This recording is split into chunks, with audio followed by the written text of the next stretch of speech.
Hello friends, welcome back to my YouTube channel. तो हम CTET exam के लिए तैयारी करवा रहे हैं। तो पिछली क्लास में जो हमने प्रश्न नंबर 60 तक कर लिया था, 59 तक कर लिया था। अब हम आगे के क्वेश्चन करते हैं। आप लोग ये क्लास अटेंड करिए, जो कि बहुत ही महत्वपूर्ण और आप लोगों के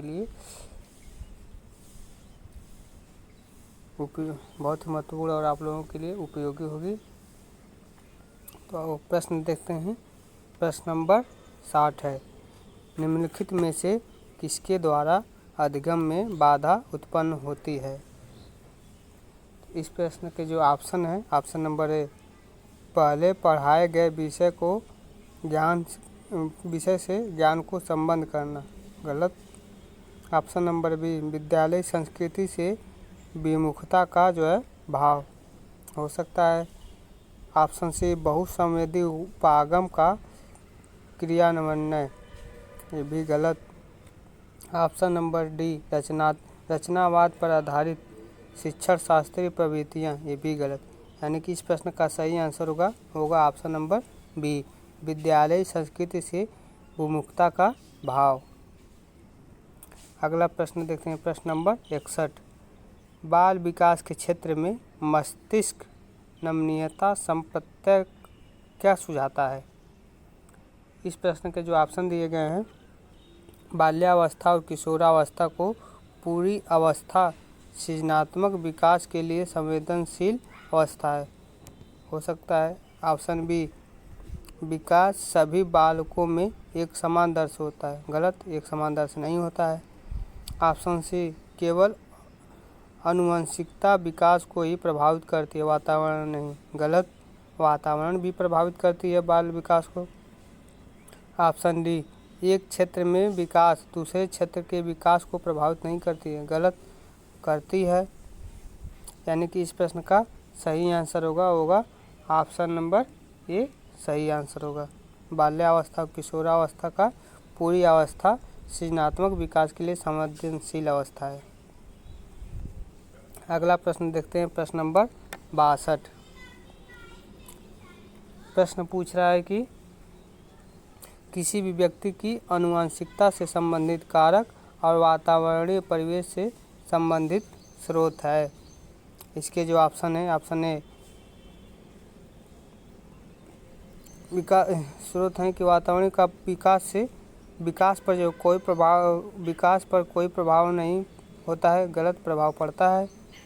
ऑप्शन बी, एक जटिल तरीके की पारंपरिक द्वारा विकास को रूप देते हैं, हो सकता है। कभी पारस्परिकता नहीं करते और ना ही विकास को प्रभावित करते हैं, गलत, करते हैं। विकास पर बहुत ही कम प्रभाव डालते हैं, गलत, प्रभाव डालते हैं। यानी कि इस प्रश्न का सही आंसर होगा ऑप्शन नंबर बी, सही होगा। एक जटिल तरीके की पारस्परिकता द्वारा विकास को रूप देते हैं। अगला प्रश्न है। प्रश्न नंबर 63, एक बालक अपना प्रारंभिक सामाजिकरण का पाठ डैश से प्राप्त करता है या प्राप्त होता है। इस प्रश्न का आप विकल्प दिए हैं, विद्यालय, option B, media, option C, माता पिता, ऑप्शन डी, अखबार।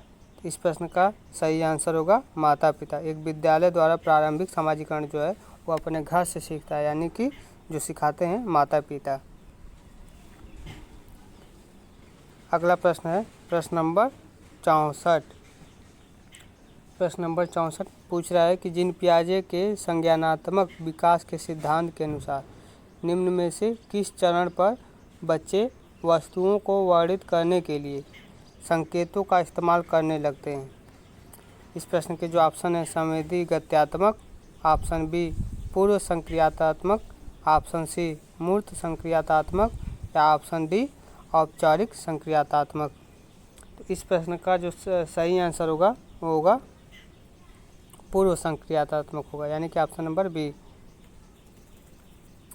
अगला प्रश्न है। प्रश्न नंबर 65, प्रश्न नंबर 65 पूछ रहा है कि जीन पियाजे के अनुसार मस्तिष्क में ज्ञान की व्यवस्था संरचना क्या कहलाती है? इसके जो ऑप्शन है संचालन गलत, स्कीमा, ऑप्शन सी अनैच्छिक सहज क्रियाएं गलत, ऑप्शन डी संप्रत्यय ये भी गलत, यानी कि ऑप्शन नंबर बी सही है, यानी कि स्कीमा। इस प्रश्न का सही आंसर होगा वो होगा स्कीमा, सही होगा। अगला प्रश्न है प्रश्न नंबर 66। प्रश्न पूछ रहा है कि समीपस्थ विकास का क्षेत्र अधिगम में संप्रत्यय की चर्चा निम्न में से किसने की है? इसके जो ऑप्शन है लॉरेंस कोलबर्ग गलत, लेवागस्की सही, यानी कि इस प्रश्न का सही आंसर होगा लेवागस्की। समीपस्थ विकास का क्षेत्र जो है इसमें जो अधिगम की संप्रत्ययता की जो चर्चा है लेवागस्की करते हैं। अगला प्रश्न है प्रश्न नंबर 67। प्रश्न नंबर 67 पूछ रहा है कि चिंतन प्रक्रिया का वर्णन करने हेतु लेवागस्की स्पष्ट रूप से डैश की महत्ता पर जोर देते हैं। किसकी महत्ता पर जोर देते हैं?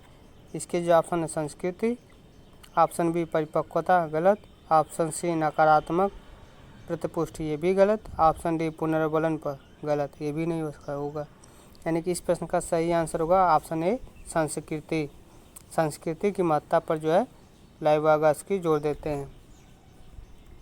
अगला प्रश्न है प्रश्न नंबर 68। प्रश्न नंबर 68 पूछ रहा है निम्न में से किसने बच्चों और वयस्कों में नैतिक तर्कता का वर्णन करने के लिए विकास चरणों का एक क्रम सुझाया था? इसके जो ऑप्शन है option A B D Skinner गलत, हार्वर्ड गार्डनर गलत, लॉरेंस कोलबर्ग सही, यानी कि इस प्रश्न का सही आंसर होगा Lawrence Kohlberg, option number C सही होगा। अगला प्रश्न है प्रश्न नंबर 59। प्रश्न नंबर 59 पूछ रहा है कि अभिकथन है कि एक अध्यापक को कक्षा में कई प्रकार की अधिगम सामग्री और शैक्षिक संसाधन प्रदान करने चाहिए और विद्यालय को उन्हें जांचने के लिए प्रोत्साहित करना चाहिए। कथन सही है। इसका जो तर्क है एक सहायक माहौल में विद्यार्थी ज्ञान निर्माण करने में सक्षम होता है, तो तर्क भी सही है, यानी कि इस प्रश्न का जो सही आंसर होगा ऑप्शन नंबर ए। तर्क और ए और आर दोनों सही है और आर ए की सही व्याख्या करता है। प्रश्न नंबर 70। प्रश्न नंबर 70 पूछ रहा है बुद्धि लब्धि परीक्षण यानी कि IQ की आलोचना करने का जो आधार है वह क्या है? तो इस प्रश्न का जो ऑप्शन दिए गए हैं वह पक्षपाती सांदन हो सकता है, ऑप्शन बी गुणात्मक आकलन का प्रयोग गलत, गुणात्मक नहीं होगा, ऑप्शन सी सांस्कृतिक संवेदनशीलता को ध्यान में रखना ये भी गलत, ऑप्शन डी बच्चों के सामाजिक परिप्रेक्ष्य को शामिल करना ये भी गलत, यानी कि इस प्रश्न का सही आंसर होगा ऑप्शन ए पक्षपाती मानदंड। अगला प्रश्न देखते हैं प्रश्न नंबर 71। प्रश्न नंबर 71 पूछ रहा है लेवागस्की के अनुसार भाषा है क्या? इसके ऑप्शन है चिंतन में बाधक है, ऑप्शन बी चिंतन को सुसाधित करती है, ऑप्शन सी चिंतन को सुसाधित करने में कोई भूमिका नहीं निभाती गलत, ऑप्शन डी चिंतन का चिंतन पर बहुत ही कम प्रभाव पड़ता है गलत, यानी कि इस प्रश्न का सही आंसर होगा ऑप्शन बी चिंतन को सुसाधित करती है। अगला प्रश्न है प्रश्न नंबर 72। प्रश्न नंबर 72 पूछ रहा है कि वैकल्पिक विषयों के चुनाव में लड़कियों के लिए गृह विज्ञान का विषय और लड़कों के लिए शारीरिक शिक्षा के विषय को सीमित कर देने की प्रथा किस पर आधारित है? इस प्रश्न के जो ऑप्शन दिए गए जेंडर रूढ़िवादिता सही, समावेशी उपागम नहीं होगा, जेंडर समानता ये भी नहीं होगा, खोजी उपागम ये भी नहीं होगा, यानी कि इस प्रश्न का सही आंसर होगा जेंडर रूढ़िवादिता होगा। अगला प्रश्न है प्रश्न नंबर 73। कक्षा में विविधता अध्यापन अधिगम प्रक्रिया में है डैश क्या है? इस प्रश्न के जो ऑप्शन है समस्या, संसाधन, रुकावट या फिर बाधा।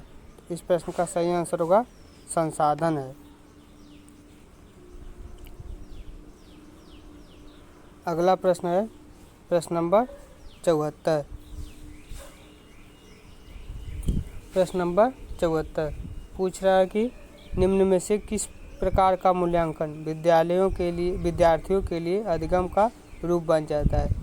इसके जो ऑप्शन है, ऑप्शन सत्र के अंत में अध्यापक द्वारा किया गया मूल्यांकन, गलत। सत्र से पहले विशिष्ट शिक्षक द्वारा किया गया मूल्यांकन, ये भी गलत। विद्यार्थियों द्वारा किया गया स्व मूल्यांकन, ऑप्शन डी मानकीकृत परीक्षण द्वारा किया गया मूल्यांकन, ये भी गलत। यानी कि ऑप्शन नंबर सी सही होगा। इस प्रश्न का सही आंसर होगा ऑप्शन नंबर सी, विद्यार्थियों द्वारा किया गया स्व मूल्यांकन। विद्यार्थी जितना अपने से खुद से मूल्यांकन करते हैं वो बहुत ही महत्वपूर्ण माना जाता है। अगला प्रश्न है प्रश्न नंबर 75। प्रश्न पूछ रहा है कि कथन है कि किसी नए समप्रत्यय को सीखने के समय अध्यापिका द्वारा विद्यार्थियों को सवाल पूछने और अपने संदेहों को स्पष्ट करने के लिए प्रोत्साहित किया जाना चाहिए। कथन सही है। तर्क है कि सवाल पूछना समालोचनात्मक चिंतन के विकास में बाधा पैदा करता है, गलत। इस प्रश्न का जो सही आंसर होगा ऑप्शन नंबर सी सही होगा। ये तो सही है लेकिन आर गलत है। अगला प्रश्न है प्रश्न नंबर 76। प्रश्न पूछ रहा है कि वंचित समूहों से संबंधित विद्यार्थियों के सफल समायोजन हेतु निम्न में से क्या बाधा बन जाती है। इसके जो ऑप्शन है संस्कृति और धार्मिक विविधता का समारोह, गलत, ये नहीं होगा। उनके सामाजिक समूहों से संबंधित प्रेरणा स्रोतों की जो है अभिकृति, ये भी नहीं होगा। ऑप्शन सी विभिन्न प्रथाओं में अंतर को प्रकाशित करना और उनमें पदानुक्रम स्थापित करना, हो सकता है। ऑप्शन डी एक साक्षी राष्ट्रीय अस्मिता मनोगत करना और संबंध के भाव को बढ़ावा देना, गलत। यानी कि इस प्रश्न का जो सही आंसर होगा ऑप्शन नंबर सी सही होगा। अगला प्रश्न है प्रश्न नंबर 77। पूछ रहा है कि अधिगम कठिनाई महसूस करने वाले होते हैं, क्या होते हैं। इसके जो ऑप्शन है सभी विद्यार्थी अपनी शैक्षिक विशेषताओं में एक जैसे होते हैं, गलत, एक जैसे नहीं होते हैं। ऑप्शन बी विद्यार्थियों को विशिष्ट विद्यालय में पढ़ाना चाहिए, गलत, कोई ज़रूरी नहीं है। ऑप्शन नंबर सी विद्यार्थी हमेशा अति क्रियाशील होते हैं, गलत। ऑप्शन नंबर डी विद्यार्थी अपनी शैक्षिक सामर्थ्य और चुनौती में अलग अलग हो सकते हैं, सही। प्रत्येक विद्यार्थी जो है अलग अलग चुनौतियों के लिए अलग अलग तैयार होते हैं। यानी कि इसका सही आंसर होगा ऑप्शन नंबर डी विद्यार्थी अपनी शैक्षिक सामर्थ्य और चुनौतियों में अलग अलग हो सकते हैं। अगला प्रश्न देखते हैं प्रश्न नंबर 78। प्रश्न पूछ रहा है कम स्तर दृष्टि से जूझते विद्यार्थियों के सफल समावेशन हेतु एक महत्वपूर्ण है। इसके जो ऑप्शन है कक्षा में उपयुक्त सहायक उपकरण मौजूद हो, गलत। उन विद्यार्थियों का नहीं कक्षा में उपयुक्त सहायक उपकरण मौजूद हो सकता है। ऑप्शन बी उन विद्यार्थियों को पृथक्कृत किया जाता है, गलत। बोर्ड से काफ़ी दूरी तक उनकी सीट स्थिर की जाए, गलत। केवल दृश्य प्रस्तुतिकरण की पाठ पढ़ाई भी गलत। यानी कि इसका जो ऑप्शन सही है ऑप्शन नंबर ए सही है। अगला प्रश्न है प्रश्न नंबर 79। अवधान न्यूनता अतिक्रियाशीलता विकार ADHD से जूझते विद्यार्थियों के बारे में निम्न में से क्या सही है। इस प्रश्न के जो ऑप्शन है वे आवेगशीलता के निरंतर स्वरूप दर्शाते हैं, हो सकता है। वे काफ़ी दूर से दूर तक निर्धारित सीट पर बैठ सकते हैं, गलत। दूर पर क्यों बैठेंगे भाई। ऑप्शन सी उनमें सभी को सुनने की अति सहनशीलता होती है, गलत। सहनशीलता क्यों रखेंगे। वे अपनी क्रियाओं को व्यवस्थित रूप से करते हैं। गलत।